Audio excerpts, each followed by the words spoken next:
अथ सप्तमो अध्याय। अवधूतोपाख्यान। पृथ्वी से लेकर कबूतर तक 8 गुरुओं की कथा। भगवान श्री कृष्ण ने कहा, हे महाभाग्यवान उद्धव, तुमने मुझसे जो कुछ कहा मैं वही करना चाहता हूँ। ब्रह्मा, शंकर और इंद्र आदि लोकपाल भी अब यही चाहते हैं कि मैं उनके लोकों में होकर अपनी धाम को चला जाऊं। पृथ्वी पर देवताओं का जितना काम होना था उसे मैं पूरा कर चुका हूँ। इसी काम के लिए ब्रह्मा जी की प्रार्थना से मैं बलराम जी के साथ अवतीर्ण हुआ था। अब यह दुवंश जो ब्राह्मणों के शाप से भस्म हो चुका है, पारस्परिक फुट और युद्ध से नष्ट हो जाएगा। आज के 7वें दिन समुद्र इस पूरी द्वारिका को डुबे देगा। हे प्यारे उद्धव, जिस क्षण मैं मतरी लोक का परित्याग कर दूंगा उसी क्षण इसके सारे मंगल नष्ट हो जाएंगे और थोड़े ही दिनों में पृथ्वी पर कलयुग का बोलबाला हो जाएगा। जब मैं इस पृथ्वी का त्याग कर दूं तब तुम इस पर मत रहना, क्योंकि हे साधु उद्धव, कलयुग में अधिकांश लोगों की रुचि अधर्म में ही होगी। अब तुम अपने आत्मीय स्वजन और बंधु बांधव का स्नेह संबंध छोड़ दो और अनन्य प्रेम से मुझ में अपना मन लगाकर समदृष्टि से पृथ्वी में स्वच्छंद विचरण करो। इस जगत में जो कुछ मन में सोचा जाता है, वाणी से कहा जाता है, नेत्रों से देखा जाता है और श्रवण आदि इंद्रियों से अनुभव किया जाता है, वह सब कुछ नाशवान है, सपने की तरह मन का विलास है, इसलिए माया मात्र है, मिथ्या है, ऐसा समझ लो। जिस पुरुष का मन अशांत है, असंयत है, उसी को पागलों की तरह अनेकों वस्तुएं मालूम पड़ती है। वास्तव में यह चित्त का भ्रम ही है। नानत्व का भ्रम हो जाने पर यह गुण है और यह दोष है, इस प्रकार की कल्पना करनी पड़ती है। जिसकी बुद्धि में गुण और दोष का भेद बैठ गया है, दृढ़ मूल हो गया है, उसी के लिए कर्म, अकर्म और विकर्म रूप है भेद का प्रतिपादन हुआ है। इसलिए हे उद्धव, तुम पहले अपनी समस्त इंद्रियों को अपने बस में कर लो, उसकी बागडोर अपने हाथ में ले लो और केवल इंद्रियों को नहीं, चित्त को, समस्त वृत्तियों को भी रोक लो और फिर ऐसा अनुभव करो यह सारा जगत अपनी आत्मा में ही फैला हुआ है और आत्मा मुझ सर्वात्मा इंद्रातीत ब्रह्म से एक है, अभिन्न है। जब वेदों के मुख्य तात्पर्य निश्चय रूप ज्ञान और अनुभव रूप विज्ञान से भली भांति संपन्न होकर तुम अपनी आत्मा के अनुभव में ही आनंद मग्न रहोगे और संपूर्ण देवता आदि शरीरधारियों के आत्मा हो जाओगे। इसलिए किसी भी विघ्न से तुम पीड़ित नहीं हो पाओगे, क्योंकि उन विघ्न और विघ्न करने वालों की आत्मा भी तुम ही होगे।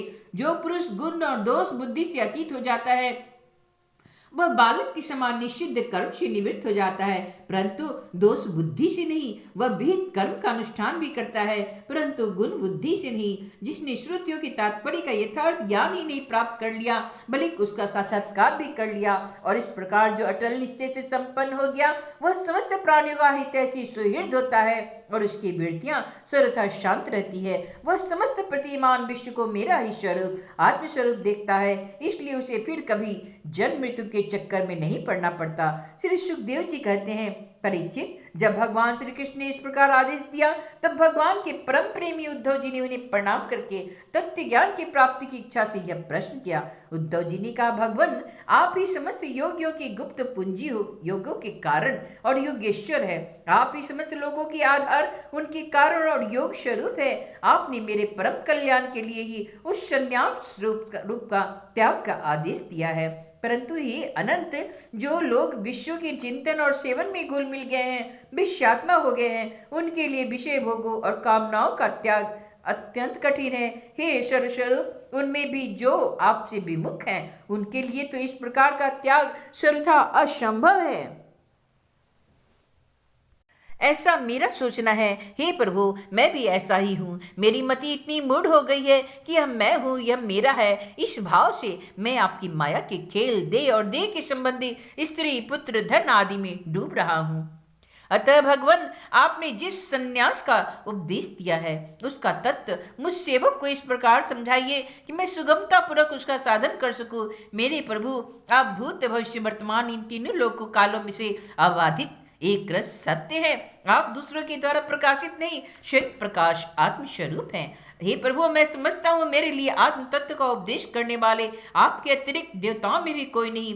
ब्रह्मा आदि जितने बड़े बड़े देवता हैं, वे सभी शरीराभिमानी होने के कारण आपकी माया से मोहित हैं। उनकी बुद्धि माया के वश में है। यही कारण है कि वे इंद्रियों से अनुभव किए हुए जाने वाले बाह्य विश्व को सत्य मानते हैं। इसलिए मुझे तो आप ही उपदेश कीजिए। हे भगवान, इसी से चारों ओर दुखों की दावाग्नि से जलकर और विरक्त होकर मैं आपकी शरण में आया हूँ। आप निर्दोष देश काल के अपरिच्छिन्न सर्वज्ञ सर्वशक्तिमान और अविनाशी वैकुंठ लोक के निवासी एवं नरक के नित्य सखा नारायण है, अतः आप ही मुझे उपदेश दीजिए। भगवान श्री कृष्ण ने कहा, उद्धव, संसार में जो मनुष्य यह जगत है, इसमें क्या हो रहा है इत्यादि बातों का विचार करने में निपुण है। वे चित्त से भरी हुई अशुभ वासनाओं से अपने आप को स्वयं अपनी विवेक शक्ति से ही प्रायः बचा लेते हैं।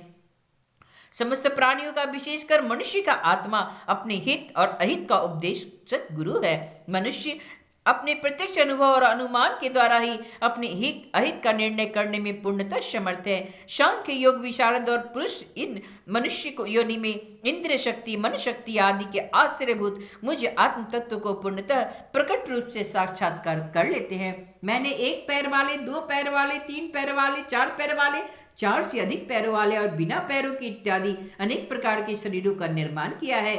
उनमें मुझे सबसे अधिक प्रिय मनुष्य का ही शरीर है। इस मनुष्य शरीर से एकाग्र चित्र, तीक्ष्ण बुद्धि, पुरुष बुद्धि आदि ग्रहण किए बिना जाने वाले हेतुओं से, जिससे कि अनुमान भी होता है, अनुमान से अग्रह अर्थात अहंकार आदि विषयों से भिन्न हुए मुझे सर्वप्रवर्तक ईश्वर को साक्षात अनुभव करते हैं। इस विषय में महात्मा लोग एक प्राचीन इतिहास कहा करते हैं। यह इतिहास परम तेजस्वी अवधूत दत्तात्रेय और राजा यदु के संवाद के रूप में है। एक बार धर्म के ममज्ञ राजा यदु ने देखा कि एक त्रिकालदर्शी तरुण अद्भुत ब्राह्मण निर्भय विचर रहे हैं। तब उन्होंने उनसे यह प्रश्न किया। राजा यदु ने पूछा, ब्राह्मण, आप कर्म तो करते नहीं, फिर आपको यह अत्यंत निपुण बुद्धि कहाँ से प्राप्त हुई, जिसका आश्रय लेकर आप परम विद्वान होने पर भी बालक के समान संसार में विचरते रहते हैं। ऐसा देखा जाता है मनुष्य आयु, यश अथवा सौंदर्य संपत्ति आदि की अभिलाषा लेकर ही धर्म, अर्थ, काम अथवा तत्व जिज्ञासा से में प्रवृत्त हो, अकारण कहीं किसी की प्रवृत्ति नहीं देखी जाती। मैं देख रहा हूँ आप कर्म करने में समर्थ हैं, विद्वान और निपुण हैं। आपका भाग्य और सौंदर्य भी प्रशंसनीय है। आपकी वाणी में तो मानो अमृत टपक रहा है, फिर भी आप जड़, उन्मत्त तथा पिशाच के समान रहते हैं। न तो कुछ करते हैं और न कुछ चाहते ही हैं। संसार के अधिकांश लोग काम और क्रोध के लोभ के दावानल से जल रहे हैं, परंतु आपको देखकर ऐसा मालूम होता है आप मुक्त हैं। आप पर उनकी आंच भी नहीं आती, ठीक वैसे ही जैसे कोई हाथी वन में दावाग्नि लगने पर उससे छूटकर गंगा जल में खड़ा हो गया है। ब्राह्मण, आप पुत्र, स्त्री, धन आदि संसार के स्पर्श से भी रहित हैं। आप सदा सर्वदा अपने केवल स्वरूप में ही स्थित हैं। हम आपसे यह पूछना चाहते हैं कि आपको अपनी आत्मा में ही ऐसा अनिर्वचनीय आनंद का अनुभव कैसे होता है? आप कृपा करके अवश्य बतलाइए। भगवान श्री कृष्ण का, उद्धव, हमारे पूर्वज महाराज यदु की बुद्धि शुद्ध थी और उनके हृदय में ब्राह्मण भक्ति थी। उन्होंने परम भाग्यवान दत्तात्रेय जी का अत्यंत सत्कार करके उनसे यह प्रश्न पूछा और बड़े विनम्र भाव से सिर झुकाकर वे उनके सामने खड़े हो गए। अब श्री दत्तात्रेय जी ने कहा, ब्रह्म बेटा दत्तात्रेय जी ने कहा, राजन, मैंने अपनी बुद्धि से बहुत से गुरुओं का आश्रय लिया है। उनसे शिक्षा ग्रहण करके मैं इस जगत में मुक्त भाव से स्वच्छंद विचरता हूँ। तुम उन गुरुओं के नाम और उनसे ग्रहण की हुई शिक्षा मुझसे सुनो। मेरे गुरुओं के नाम है पृथ्वी, वायु, आकाश, जल, अग्नि, चंद्रमा, सूर्य, कबूतर, अजगर, समुद्र, पतंग, भौरा, मधुमक्खी, हाथी, शहद निकालने वाला, हरिण, मछली, पिंगला, वैश्या, कुर्रड़ पक्षी, बालक, कुंवारी कन्या, बाण बनाने वाला, सर्प, मकड़ी और भृंगी कीट। राजन, मैंने इन 24 गुरुओं का आश्रय लिया है और इनके आचरण से इस लोक में अपने लिए शिक्षा ग्रहण की है। हे वीरवर ययाति नंदन, मैंने जिनसे जिस प्रकार जो कुछ सीखा वह सब ज्यों का त्यों मैं तुमसे कहता हूँ। मैंने पृथ्वी से उसके धैर्य की, क्षमा की शिक्षा ली। लोग पृथ्वी पर कितना आघात और क्या क्या उत्पात नहीं करते, परंतु वह न तो किसी से बदला लेती है और न ही रोती चिल्लाती है। संसार के सभी प्राणी अपने अपनी प्रारब्ध के अनुसार चेष्टा कर रहे हैं। वे समय समय पर भिन्न भिन्न प्रकार से जान या अनजान में आक्रमण कर बैठते हैं। धीर पुरुष को चाहिए कि उनकी व्यवस्था समझे, न तो अपना धीरज खोवे न क्रोध करे, अपने मार्ग पर ज्यों का त्यों चलता रहे। पृथ्वी के ही विकार पर्वत और वृक्ष से मैंने यह शिक्षा ग्रहण की है। मैंने उनकी सारी चेष्टाएं सदा सर्वदा दूसरों के हित के लिए ही होती है, भले क्यों कहना चाहिए उनका जन्म एकमात्र दूसरों का हित करने के लिए ही हुआ है। साधु पुरुष को चाहिए कि उसकी शिष्यता स्वीकार करके उनसे परोपकार की शिक्षा ग्रहण करे। मैंने शरीर के भीतर रहने वाली वायु, प्राणवायु से ये शिक्षा ग्रहण की, जैसे वह आहार मात्र की इच्छा रखता है और उसकी प्राप्ति से ही संतुष्ट हो जाता है, वैसे ही साधक को भी चाहिए जितने से जीवन निर्वाह हो जाए उतना ही भोजन ले।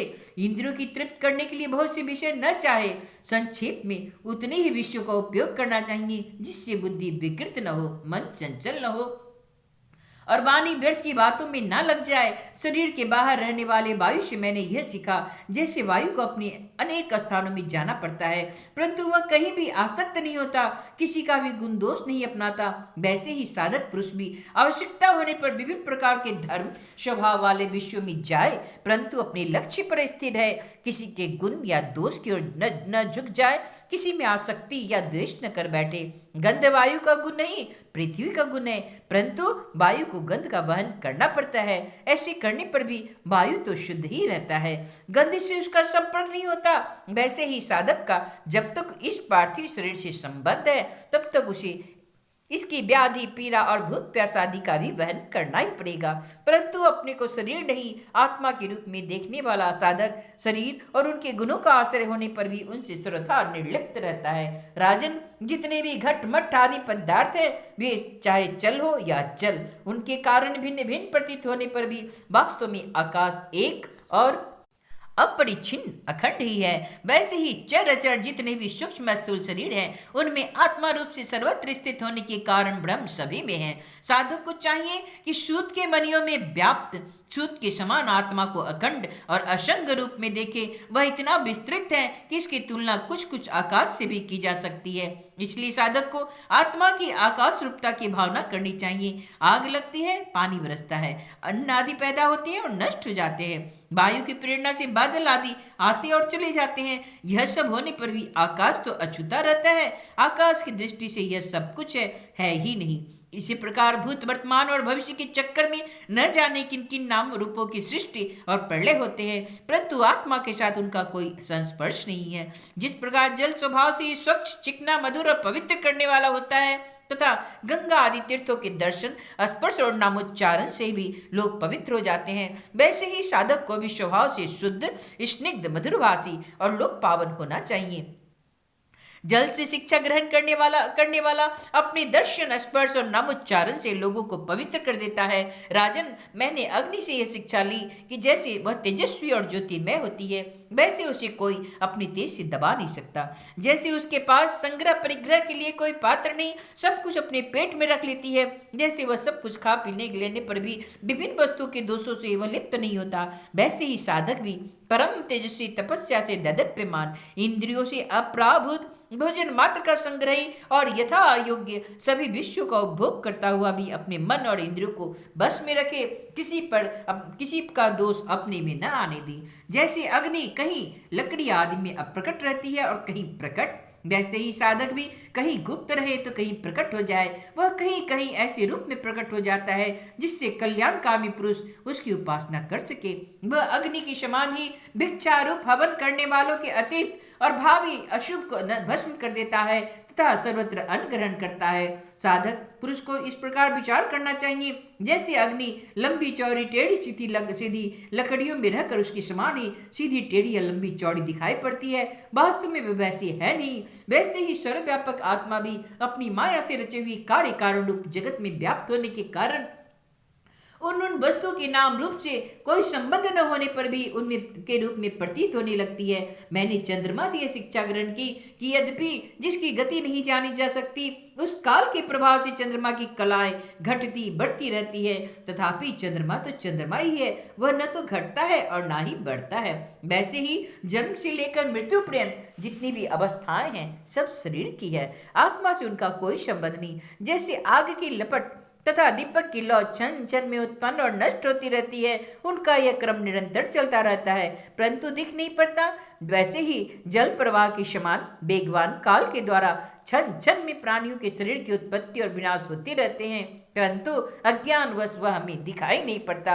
राजन, मैंने शुरू से यह शिक्षा ग्रहण की कि जैसे वे अपनी किरणों से पृथ्वी का जल खींचते और समय पर उसे बरसा देते हैं, वैसे ही योगी पुरुष इंद्रियों के द्वारा समय पर विषयों का ग्रहण करता है और समय आने पर उनका त्याग, उनका दान भी कर देता है। किसी भी समय उसे इंद्रियों के किसी भी विषय में आसक्ति नहीं होती। स्थूल बुद्धि पुरुषों को जल के विभिन्न पात्रों में प्रतिबिंबित हुआ सूर्य उन्हीं में प्रविष्ट सा होकर भिन्न भिन्न दिखाई पड़ता है, परंतु इससे स्वरूप तो सूर्य अनेक नहीं हो सकता। वैसे ही चल अचल उपाधियों के भेद से ऐसा जान पड़ता है कि प्रत्येक व्यक्ति में आत्मा अलग अलग है, परंतु जिनको ऐसा मालूम होता है उनकी बुद्धि मोटी है। असल बात तो यह है कि आत्मा सूर्य के समान एक ही है, स्वरूप तो उसमें कोई भेद नहीं। राजन, कहीं किसी के साथ अत्यंत स्नेह अथवा आसक्ति न रखनी चाहिए, अन्यथा उसकी बुद्धि अपना स्वातंत्र खोकर दीन हो जाएगी और उसे कबूतर की तरह अत्यंत क्लेश उठाना पड़ेगा। राजन, किसी जंगल में एक कबूतर रहता था। उसने एक पेड़ पर अपना घोंसला बना रखा था। उसकी मादा कबूतरी के साथ वह कई वर्षों तक उसी घोंसले में रहा। उस कबूतर के जोड़े के हृदय में निरंतर एक दूसरे के प्रति स्नेह की वृद्धि होती जाती थी। वे गृहस्थ धर्म में इतने आसक्त हो गए कि उन्होंने एक दूसरे की दृष्टि से अंग से अंग और बुद्धि से बुद्धि को बांध रखा था। उनका एक दूसरे पर इतना विश्वास हो गया था कि वे निशंक होकर वहां की वृक्षावली में एक साथ सोते, बैठते, घूमते फिरते, टहलते, बातचीत करते, खेलते और खाते पीते थे। राजन, कबूतरी पर कबूतर का इतना प्रेम था कि वह जो कुछ चाहती थी कबूतर बड़े से बड़ा कष्ट उठाकर उसकी कामना पूर्ण करता। वह कबूतरी भी अपने कामुक पति की कामनाएं पूर्ण करती। समय आने पर कबूतरी को पहला गर्व रहा। उसने अपने पति के पास ही घोंसले में अंडे दिए। भगवान की अचिंत्य शक्ति के समय आने पर वे अंडे फूट गए और उनमें हाथ पैर वाले बच्चे निकल आए। उनका एक एक कंग और रोवे अत्यंत कोमल थे। अब उन कबूतर कबूतरी को आंखें अपने बच्चों पे लग गई। वे बड़े प्रेम से और आनंद से अपने बच्चों का लालन पालन, लाड़ प्यार करते और इनकी मीठी बोली, उनकी गुटल को सुनकर आनंद मग्न हो जाते। बच्चे तो सदा सर्वदा प्रसन्न रहते ही है। वे जब अपनी सुकुमार पांखों से माँ बाप का स्पर्श करते, कुछ भोली भाली चेष्टाएं करते और फुदक फुदक कर अपने माँ बाप के पास दौड़ आते, तब कबूतर कबूतरी आनंद मग्न हो जाती। राजन, सच पूछो तो वे कबूतर कबूतरी भगवान की माया से मोहित हो रहे थे। उनका हृदय एक दूसरे के स्नेह बंधन में बंध रहा था। भी अपनी नन्ही नन्ही बच्चों के पालन पोषण में व्यग्र रहते और उन्हें दीन दुनिया लोक परलोक की याद ही न आती। एक दिन दोनों नर मादा अपने बच्चों के लिए चारा लाने जंगल में गए हुए थे, क्योंकि अब उनका कुटुंब बहुत बढ़ गया था। वे चारों के लिए चीर काल तक जंगल में चारों ओर विचरते रहे। उधर एक बहेलिया घूमता घूमता संयोगवश उनके घोंसले की ओर आ निकला। उसने देखा घोंसले के पास कबूतर के बच्चे फुदक रहे हैं। उसने जाल फैलाकर उन्हें पकड़ लिया। कबूतर कबूतरी को खिलाने पिलाने के लिए हर समय उत्सुक रहा करते थे। अब वे चारा लेकर अपने घोंसले के पास आए। कबूतरी ने देखा उनके नन्हे नन्हे बच्चे उनके हृदय के टुकड़े जाल में फंसे हुए हैं और दुख से चे चे कर रहे हैं। उन्हें ऐसी स्थिति में देखकर कबूतरी के दुख की सीमा न रही। वह रोती चिल्लाती उनके पास दौड़ पड़ी। भगवान की माया से उसका चित्त अत्यंत दीन दुखी हो रहा था। वह उमड़ते हुए स्नेह की रस्सी में जकड़ी हुई थी। उसने बच्चों को जाल में फंसा देखकर उसे अपने शरीर की शुद्ध बुद्ध न रही और वह स्वयं भी जाकर जाल में फंस गई। जब कबूतर ने देखा कि मेरे प्राणों से भी प्यारे बच्चे जाल में फंस गए और मेरी प्राण प्रिया पत्नी भी उसी दशा में पहुंच गई, तब वह अत्यंत दुखित होकर विलाप पड़ने लगा। सचमुच उस समय उसकी दशा अत्यंत दीन थी। वह विलाप कर रहा है, मैं अभागा हूँ, दुर्मति हूँ, हाय हाय, मेरा तो सत्यानाश हो गया। देखो देखो ना, मुझे अभी तृप्ति हुई और मेरी आशाएं ही पूर्ण हुई, और तब तक मेरा धर्म, अर्थ और काम का मूल यह गृहस्थाश्रम में नष्ट हो गया। हाय, ये मेरी प्राण प्रिया कबूतरी, जिसे ये मुझे अपना इष्ट देव समझती थी, मेरी एक एक बात मानती थी, मेरे इशारों पर सारे कार्य करती थी, सब तरह से यह मेरे योग्य थी। आज वो मुझे सुने घर में छोड़कर अपने सीधे साधे निश्चल बच्चों के साथ स्वर्ग सिधा रही है। ये बच्चे भी मर गए, मेरी पत्नी भी मर गई, मेरा अब संसार में क्या काम। मुझ दिन का यह विधुर जीवन, बिना गृहिणी का जीवन जलन का, ब्याग का, व्यथा का जीवन है। अब मैं इसे सुने घर में किसके साथ जीऊंगा। हे राजन, कबूतर के बच्चे जाल में फंसकर तड़फड़ा रहे थे। स्पष्ट दिख रहा था वे मौत के पंजे में थे, परंतु वह मूर्ख कबूतर यह सब देखते हुए भी इतना दीन हो रहा था कि स्वयं जानबूझकर जाल में कूद पड़ा। राजन, वह बहेलिया बड़ा क्रूर था। गृहस्थाश्रमी कबूतर कबूतरी और उनके बच्चों के मिल जाने पर उसे बड़ी प्रसन्नता हुई। उसने समझा मेरा काम बन गया और वह उन्हें लेकर चलता बना। जो कुटुंबी है, विषय और लोगों के संग साथ में ही जिसे सुख मिलता है एवं अपने कुटुंब के भरण पोषण में ही सारी सुख बुद्ध खो बैठता है, उसे कभी शांति नहीं मिल सकती। वह उसी कबूतर के समान अपने कुटुंब के साथ कष्ट पाता है। यह मनुष्य शरीर मुक्ति का खुला हुआ द्वार है। इसे पाकर भी जो कबूतर की तरह अपने घर गृहस्थी में ही फंसा हुआ है, वह बहुत ऊंचे तक चढ़कर गिर रहा है। शास्त्र की भाषा में वह आरूढ़ है। इति श्रीमद्भागवते महापुराणे परमहंस्यासनितायाम् एकादश स्कन्धे सप्तमो अध्याय।